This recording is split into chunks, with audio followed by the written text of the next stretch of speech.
சிந்திப்போமே. 1700 திருவடி பற்றின் உடலம் இருந்தும் பயன் என்? ஸ்ரீ கச்சியப்ப மாமுனிவர் விளக்குகிறார். உயிர் இந்த உலகத்தில் நடமாட பிராணவாயு செயல்படக்கூடிய உடல் தேவைப்படுகிறது. உடல் இல்லாமல் இன்ப துன்பங்களை உயிர் அனுபவிப்பதில்லை. எல்லா இடங்களிலும் எல்லா உடல்களுக்கும் இதுவே இயல்பு.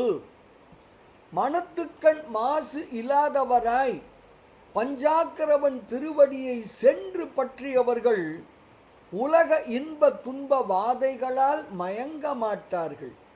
உடல் இருந்தும் உயிர் தேசிகனோடு இயைந்து விட்டதால் இன்ப துன்ப வாதனைகள் அவர்களுக்கு இல்லை.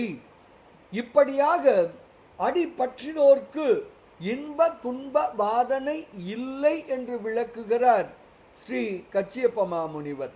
பாடலை காணலாமே. உயிர்தாம் உயிர்க்கும் உடலின் அல்லாது இன்ப துன்பம் ஒன்றும் பயிலா, பிற உடல் எங்கும் இருந்தும் அப்பண்பினவால் செயிர் தீர்ந்து பஞ்சாக்கரவன் திருவடி சென்று பற்றின் மயர் ஆர் உடலம் இருந்தும் பயன் என் மருவுவதே என்று ஸ்ரீ கச்சியப்ப மாமுனிவர் தனது ஸ்ரீ பஞ்சாக்கர தேசிகர் அந்தாதி எனும் நூலின் 53வது திருப்பாடலில் மிக தெளிவாக விளக்குகிறார். மனத்து மாசு அகல்வோம், பஞ்சாக்கரவன் பற்றுவோம், பேரானந்தத்தில் திளைப்போம் திளைப்போம் திளைப்போம். இனிய வணக்கம். சிவாய நம.